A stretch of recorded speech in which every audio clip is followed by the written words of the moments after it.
In the year 2714, a new squad of operatives was chosen by the College of Illusion.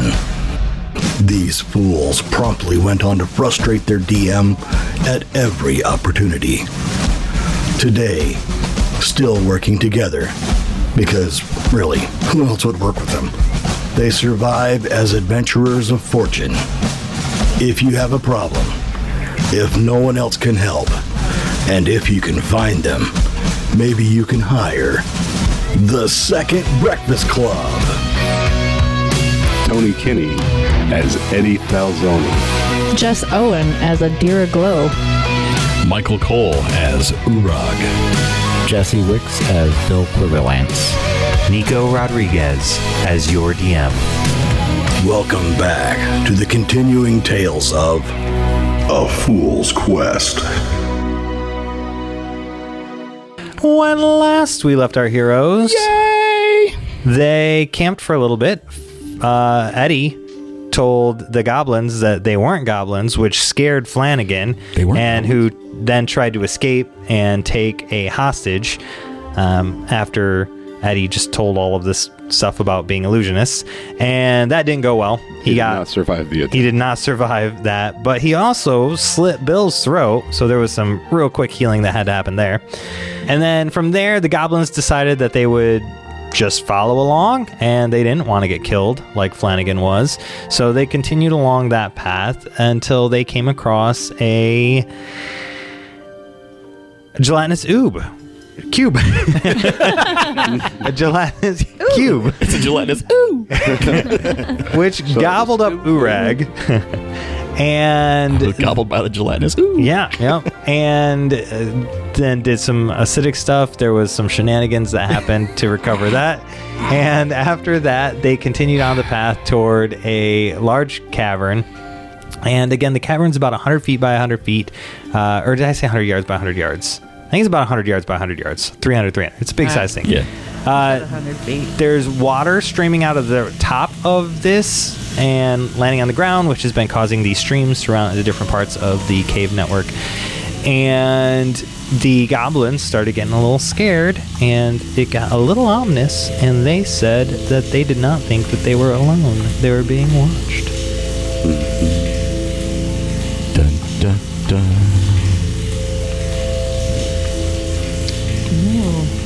How would you like to proceed? With caution. I would like to get a sense of the spirits in the area and study the essence of this area. I'm going to cast light on the heavenly staff again. Okay. Still got my trusty oil lamp. And I'm going to forget light. Oh, wow. He's a 9. Okay. 8. Okay. What were you doing with the 8? Getting a read on the area, the spiritual essence of the place, and see if there were spirits in the area. Okay. There is... With my World Talker ability. You've got the ancient spirit of the mountain, which you're a part of right now, and inside, and you can kind of feel that all around you. A low hum, just vibrating. But then you do feel an ominous glare upon you. Something is watching you. Something in this cavern is studying your every movements. You said there was a glare, so like whatever it is, it doesn't like us being here. Yeah, you don't feel like it's welcoming. Welcome. It's definitely a hostile. There's a hostile spirit here, fellas. That's just Adira. Larger, bigger, more ancient. Just because I'm a goblin. Wait, no, You're I'm not a not a goblin anymore. Wasn't a short joke. Well, I've dealt with hostile spirits before. I'm the master of the House of Embers. I forgot about that somehow. You're the what now? Oh, yeah. You gotta see my new place. You found a place to live? Yeah, it's great. Yeah. You're gonna love it. Hey, Yeah. I'm gonna have to check it out. I'm going to put you on the second floor. Got a great No, view of the not the lake. second floor. Don't check out the second floor. It's got a great view of the lake. The two goblins, Constantine and Guadalupe, are just staring at you guys wide-eyed like, shut the fuck up. Oh, we shouldn't be talking right now? Why? They already said. They're afraid. So Don't I'm gonna. I guess I'll look around and see if I notice anything out of the ordinary. If you get a 12, an 11 or 12, I'll give you that, but I'm going to cast invisibility on Adira. I mean, I'm still gonna. I'm going to be invisible? you're all starting to feel that vibe. After Uorag told you, after the goblins told you, you're starting to... You don't know if it's just your mind playing tricks on you or if you're really sensing it, but it's foreboding at this point. Are you continuing walking or just standing around looking right now? I think we were just standing around looking, but I'm going to cast invisibility on Adira and then say, all right, we should probably get out of this cavern. You said there's other exits where the stream splits off into? Mm-hmm. How many? There's about 6, but only 2 of them are walkable as a full size, as a human. Well, let's go look at the nearest one. Is the Way of Hotesh? Like I know that's where we're at, right? Yes. So I know that like we've heard about it from this, but have I ever heard about it like in stories or mythology or anything like that?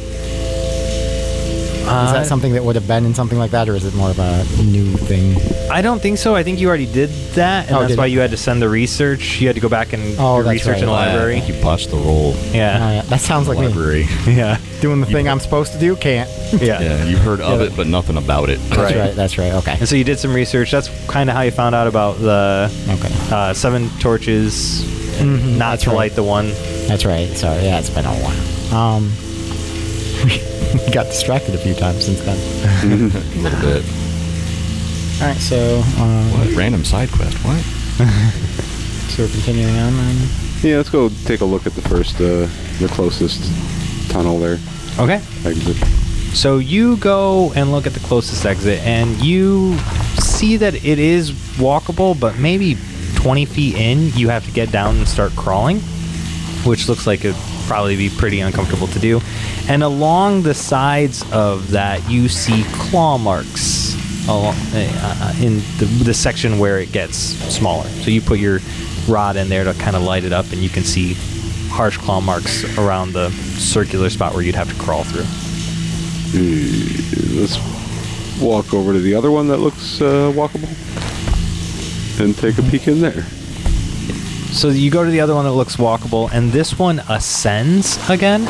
You don't see any claw marks or anything on this one, but you do see that the ceiling opens up quite a bit after you go about 30 or 40 feet into that. All right. Well, you guys, I vote for this path here, because that one requires crawling, and there's some claw marks in there I didn't like to look up. That's fair. Goblins, any objections? No. Do you recognize those claw marks? I don't think they would. To be quite honest. Which nation did Uncle What's-Its live in? Divination. I was just thinking we can use that arrowhead as like a compass at this point, huh? It'd be cool if it worked like shit, what's it called? Jack Sparrow. If it worked like his compass, that'd be cool. Shows you what you most desire. The They way most out. certainly did not recognize them. I rolled a 4 on the dice. All right, let's go this way. Okay. So you start crawling up. Yeah, start Or keeping an going- eye out for whatever's lurking. Okay. Who's in front? I'll take point. I was gonna say the goblins, but Well, I mean, we could. I mean, send them out, but use them like They- the they- kobolds. Just put a string on them and yeah, tie them to the rope and hold them at spear point. Or invisible Adira. All right. So the goblins move out in front of you guys. You guys are using them as the canaries, Yes. Yeah. cave canaries. And who's after the goblins? Me. Those two. Us. Uorag and Adira, side by side. All right. So as you're walking, you see and the ceiling opens up, right? So you're walking. It's an incline. You can feel the burn in your thighs. You're walking at such an incline in through this cave system that you're in right now, and you are in a spot where you can probably walk 3 people side by side. So it's got a decent sized path that you're on. But ahead of you, between where the goblins are, you see some stones fall down from the ceiling and clutter onto the ground. Almost like something put its claws or something into the wall, and how dust and small pebbles would fall down from that. You see that fall down and collapse to the ground right between Uorag and Adira and the 2 goblins that are ahead of them.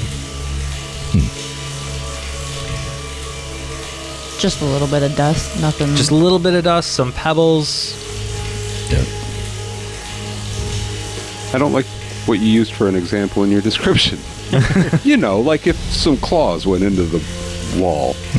Well, you saw claw marks. So let's take a look up there where it fell from. You take a look up? Yeah. Okay. So you can take a look up. I will let you do a roll for that. Probably survival, so wisdom roll. And it's got to be good. Real good. The 8. All right, so you look up and all you see is the stone ceiling. There are no stalactites around the top, right? I don't know T which for one's top. which. Yeah, tight. T for top. G for ground. Yeah. So They gotta hold on tight or they might fall. right. Yep. So Stalag. stalactites are on the top, I believe. Yeah. Listeners can yell at me. Stalactites are on top. Yeah. Okay. All right. So I was right. All right. So you don't see any of those in this part of the cave, which is weird. You've been seeing them throughout, like all of the caverns, the other cave system for the most part. Like any point where the ceiling has been high enough, you've been seeing them. You do not see any here.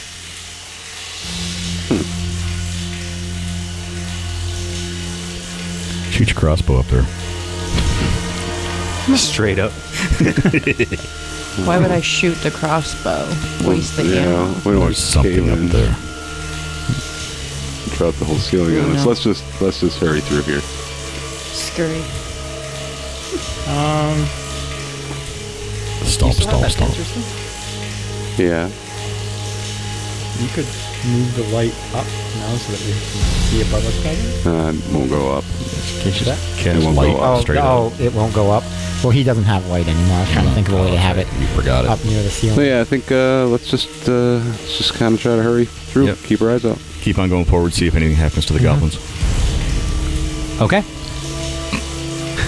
So the goblins didn't really stop moving anyway. They didn't see the dust and stuff fall behind them. So they just kind of kept going. So they've got a good amount of space between you guys now. And they get up and you hear one of them call back. Sounds like Constantine. It looks like there's another open caravan. Cavern. It looks like there's another open cavern up here. It looks like it's pretty decent size. And there's some phosphorus light in here, so that's good. We can kind of see more. Oh, good. We'll be right there. All right. Keep walking. So they keep walking. They come to the edge, and they're like, it looks like a pretty steep decline. Do you have that rope? We're going to have to climb down to get to the floor of this cavern. Yeah. I'll tie the rope up.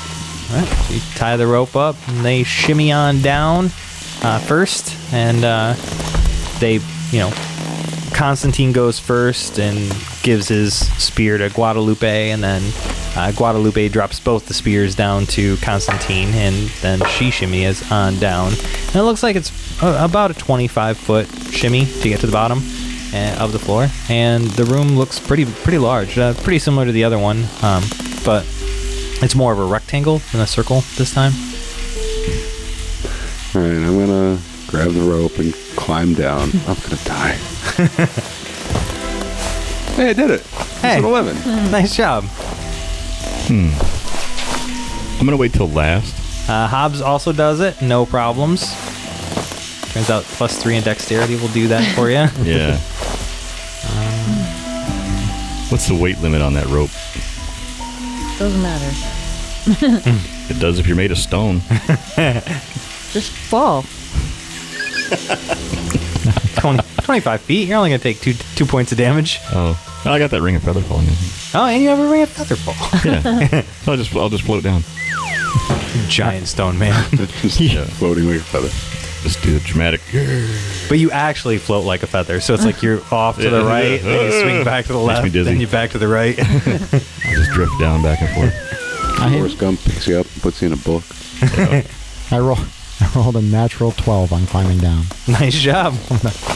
I'm actually going to pull the rope up and roll myself up in it and then just roll down.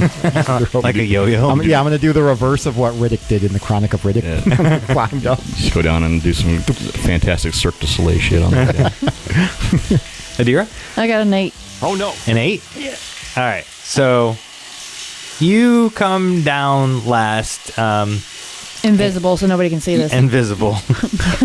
But as you're coming down, you feel the rope start to slacken and then collapse after about 10 feet. So you fall down and land right on your ass. Dirt and stuff piles or shoots up everywhere. The rope comes down and smacks you in the face.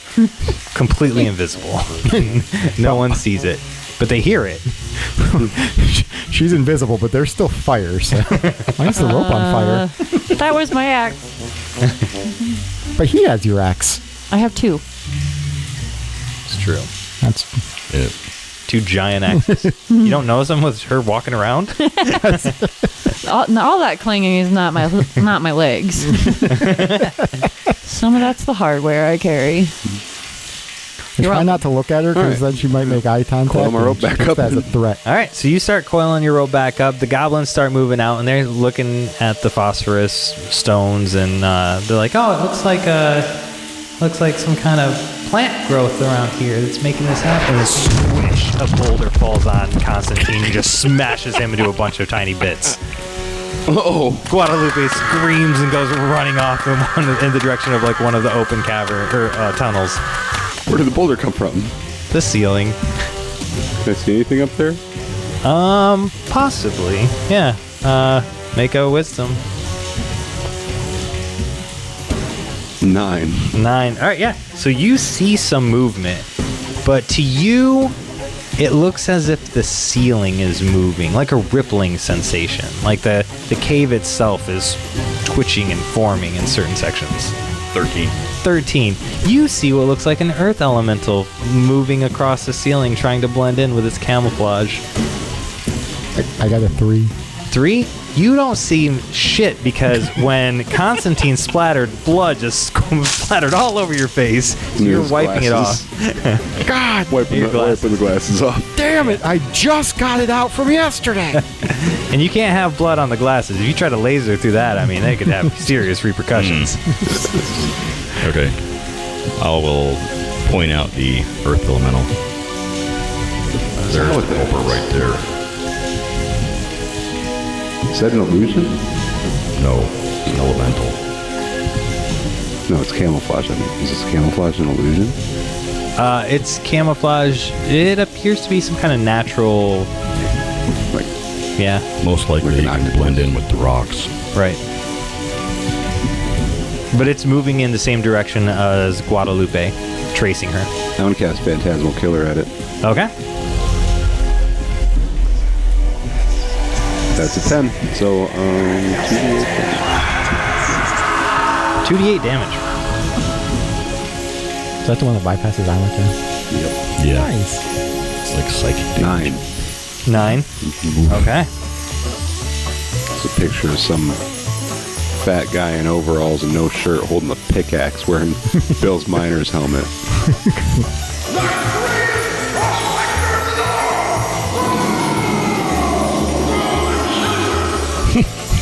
The really tall, fuzzy one. Smacks right into it with its illusory pickaxe.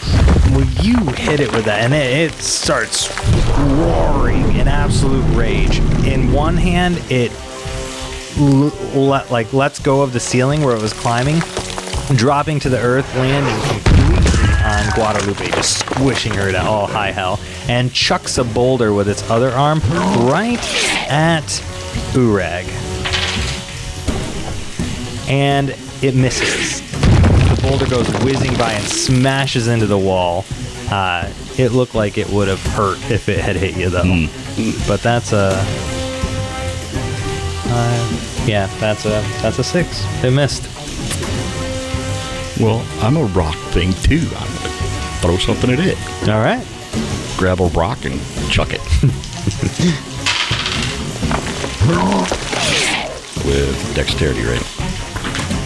Yeah, for volley. That's an 8. All right. So, I mean, I think you lose an ammo or something. lose an ammo or call attention. Or put yourself in harm's way. Or put yourself in harm's way. Which he had the attention, put himself, it was already in harm's way. Yeah. Yeah. And he's all out of rock. Yeah, that was the only loose rock around the area. Right. All right. But it's still got hit. So the other ones are actually just chunks of goblin 4 cheese. points damage? Yeah. Okay.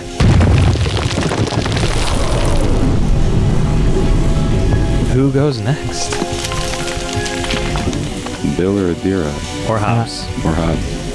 I'll go next. Is he above us? He's right in front of us now. He's right in front of you now. He jumped down and squished Oh, yeah, that's right. Squish the other goblin. the other goblin.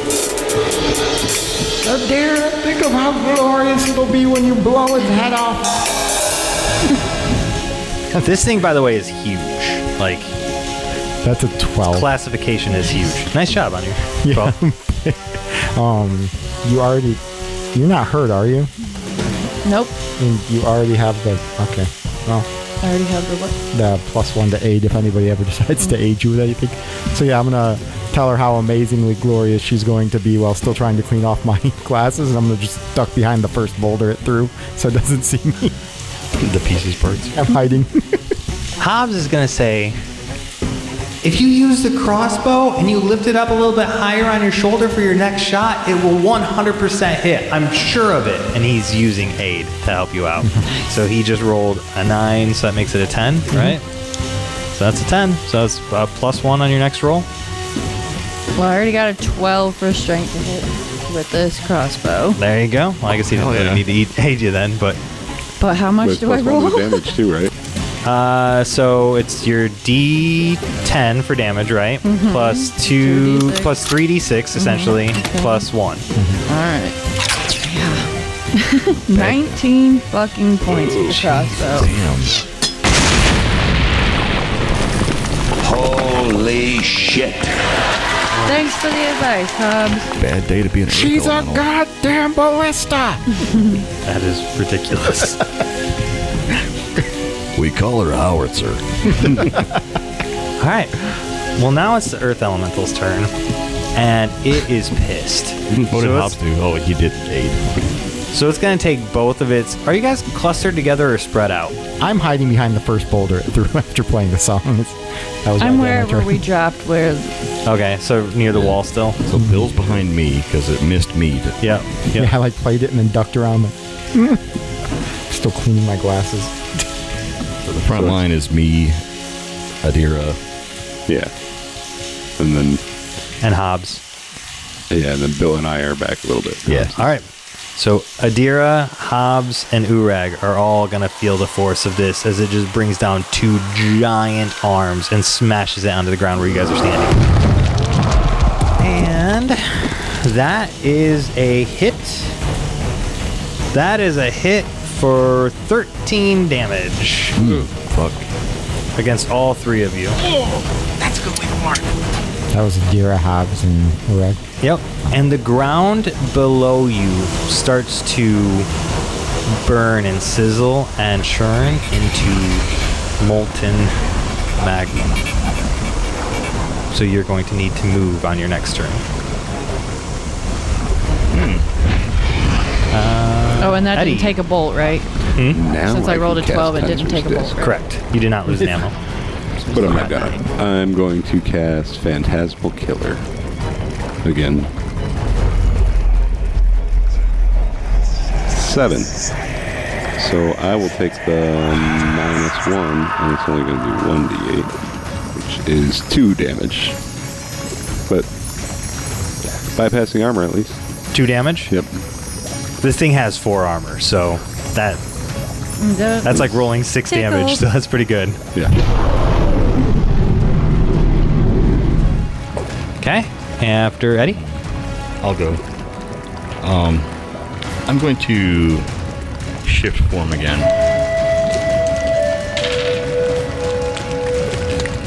13. Is Constantine Okay.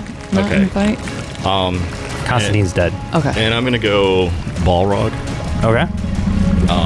with my spear as a weapon Okay. and ignite it on flame. And burn 2 moves to go ahead and attack. Okay. I'll let you attack in the same round. Okay. 8 to attack Okay. with flaming spear. All right. So you're going to hit it. Yeah. Yeah, he'll get to hit me back. Yep. Ooh. That's 10 for that. Oof. Plus fire damage for the spear, right? Yeah, plus 1 fire. Oh, okay. So 11 points of damage. Yep. Okay, so that's going to do it. So you turn into a Balrog. You're standing in the fire. You thrust the spear forward. Just as you do that, though, it backhands you. The spear hits it right in its elemental core, and it starts to power down. But it hit you for max damage. Ooh. So it hits you so hard, you take 15 points of damage. You leave the ground as you fly through the air back at the wall where you guys just scaled down and smash into it, falling just behind Eddie and Bill. Yeah, 15 points of damage is its max. So Thank God for armor. I'm gonna turn around and cast Cure Wounds. Oh, shit. And I'm at 1 hit point. As Eddie 7. So I'm gonna forget that spell for the day because I already have -1. As Eddie cures his wound, I'm just going. You could have feather followed. Why'd you do that? That's 5 hit points back anyway. Okay. Back up to 6. yeah. Yeah. There was the little mini boss. He hurt. Mini boss. Well, I my mean, I guess it's the boss. It's no Magnus Devlin, but It ate our goblins. it is the We'll boss smush them of anyway. the Way of Hotesh. You guys did skip the path with all the cave rats. That would have. That was the claws. That was the claws. Where we did Yeah. the claw crawl. On the bright side, we don't have to figure out what to do with the goblins. Yeah. That's fair. Don't have to worry about them no more. Yeah, they did their job. They warned us of the enemies. Good scouts. They're good scouts. Did say we were going to use them to keep watch. They just We'll have Bill write a memorandum memorial song. All these fights and Adira is not taking any damage anymore. That time I did, though. yeah, that first hit. Yeah. Spectre good. Got me pretty good. Yeah, that ground slam was pretty massive. Our heroes will return after these messages. Hey there, it's Nico again. If you'd like to skip the ads next time, as well as support our show, you should check out our Patreon. All levels get ad-free listening, where you get to skip all the commercials, and then there are a bunch of other features, depending on what tier you go with. Check out the link at www.afoolsquest.com. And now that the commercials are out of the way, it's time to dive back into the foolishness. So what's next? Food. Well, there's more than one exit to this cavern. There's one viable exit. The other one that you can see that would be viable routes back the way that you guys kind of came from. So you assume that's probably the same connecting one where you would have had the rats. Ah, yeah. It probably twists into that. So onward then. How many healing potions do we have? I know we tend to collect them, but we never seem to use them. That's true. So the earth elemental is dead. Yeah. Yes, it is. You see the one path forward, and you guys you're pretty healthy, right? For the most part. No. About half. Not so much. I'm About okay. half. About half. I'm I only feel missing great. 1 from that fall. Still miss a few hit points from having my throat cut, I think, but We napped. We took a nap before since then. yeah, does sleeping just full heal you though? supposed to be, right? I don't take damage off No, that. right? Typically, the way we were doing it was that Bill would heal you guys up Yeah. when you camped, but if he doesn't heal you up, then yeah. Long rests, like when you guys go back to Yeah. the The wagon? Forsaken City, that heals you guys up, but yeah. All right, so you continue on down this path, limping along. Yes. And you get to a spot where it levels out, and then you find some wood, where it's been like built. And then there is a wood staircase that goes down about 12 steps and ends at a door. Just a simple one pane door with no windows or anything on it. And there's no carvings, no runes, nothing special about it. Just chilling there. Think we should knock? So, do you knock? Is that what you want to do? I don't know. What do you guys think? Yeah, I'll knock. Am I still a Balrog? Yeah, Yeah. you had one move left. Yeah. Probably bring up the rear then. Okay. I'll knock. All right, so you knock. No answer. All right, I'll open the door. You open the door, it opens easily. What's on the other side? It is a room with several altars scattered around it. There, you can only kind of see in. It's really dark, pitch black, but with the light from your rod, it illuminates a few of the altars nearest you. The room is longer, so it's a pretty long rectangle, but it's not a very huge room. Behind the altars that are directly in front of you, there is an arch painted on the wall. Well, let's go on in. I think this is where we figure out which way to go. All right. So as you go in, you kind of spread out, and different people have different lights doing different things. And you can see that there are a total of 8 altars that are placed throughout the thing. There's only the one arch that's painted, but there are 8 different altars. In the center of each altar, right? So it's kind of like a podium, these altars are.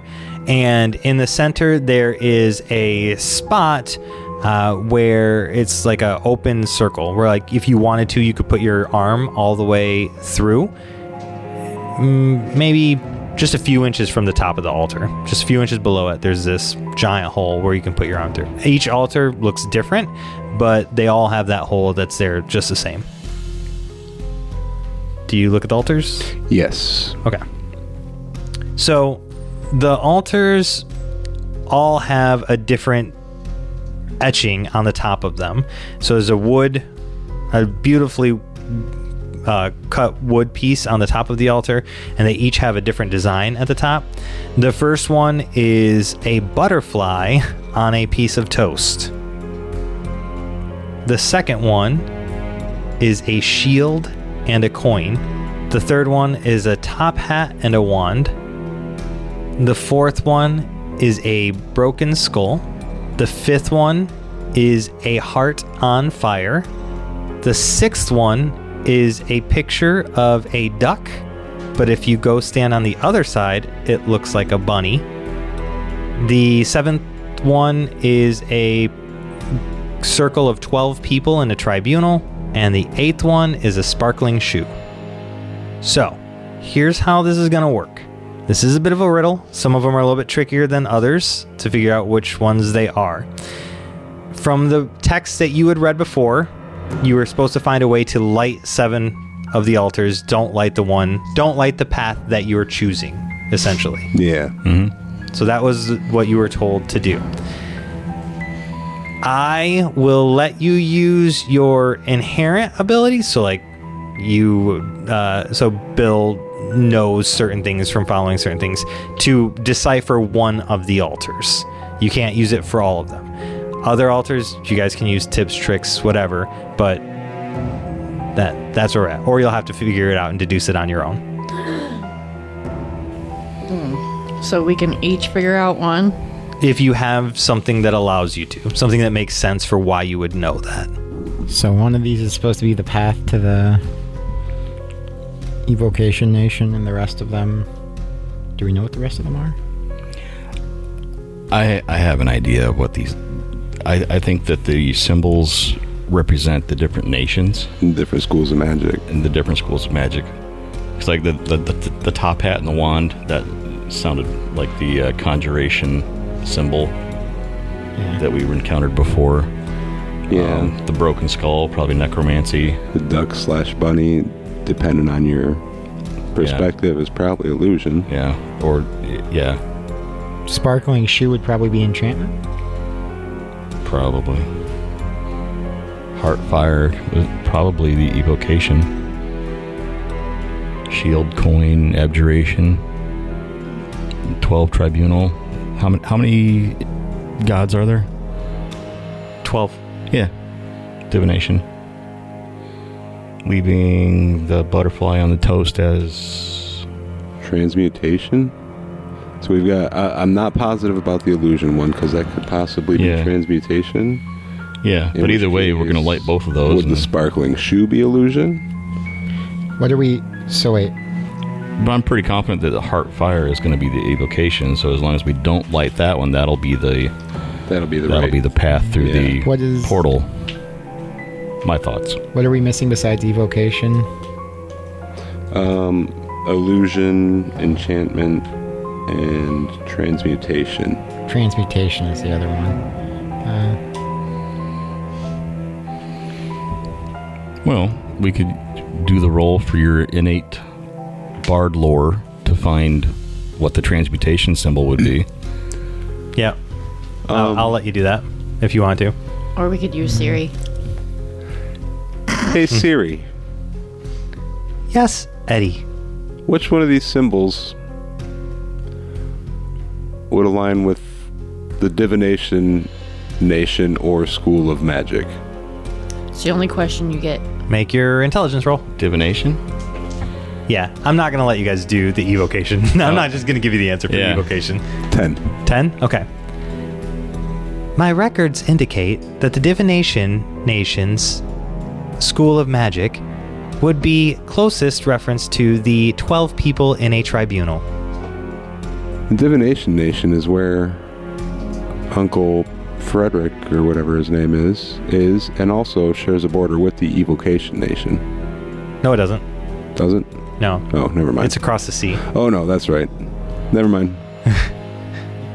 So, however, it seems these would align with schools of magic. Maybe I should have asked Siri about evocation. Can't now. Yeah. So we think... So we're pretty confident in the 12-person tribunal. We're pretty confident in the duck rabbit, right? No, I'm not too confident in the duck rabbit, because that could be transmutation. Broken skull, we're pretty confident is necromancer. Yep. Seems like necromancy. Top hat wand, we're pretty confident is conjuration. You've seen that symbol before. Yeah. Right. So, and then we have butterfly toast, shield coin. Abjuration. Pretty sure? Yeah. The shield. Yeah. So butterfly toast, duck rabbit, heart of fire, and sparkling shoes are the ones that we're not positive about. Right. Okay. Well, I will let you choose one of them, either the butterfly on toast or the sparkling shoe, for your bardic knowledge. For my bardic knowledge. Well, I feel pretty confident that regardless, I don't think the evocation nation would be the duck rabbit. So yeah, I'm gonna do the butterfly toast. Okay. Butterfly toast, you do recognize this as transmutation. A butterfly comes out of its cocoon as from being a caterpillar to a butterfly, and toast can be transformed from bread to toast element. So that is transmutation then. So I'm not positive on the sparkling shoe. That'd probably be enchantment. Or leaving the duck That's bunny what I as thought. illusion. Yeah. I feel pretty confident that... Well, coming from the Illusion Nation, wouldn't we be familiar with the Illusion. College of Illusion symbol? symbology. So they're not specific, like here's the symbol for the school. Okay. You would have been, yeah, but these are more ancient symbols that our current ones are semi-based on. Right. Yeah. So, Eddie, you would know one too, right? Or was it Uorag would also have a skill that he could use? Eddie might have, especially doing his research around the Illusion Nation, he could probably... Eddie would probably have a one up on this one. Uorag, I don't know why. Yeah, I'm going to see if I've heard of anything like being represented, that duck bunny symbol as, or anything similar as representing the Illusion School. Take your intelligence. Yeah. 9. Yeah, I would say you're very confident that that would be the closest thing to an illusion. Okay. I just figure since it all depends on the perspective that you look at it, that's kind of how illusion works.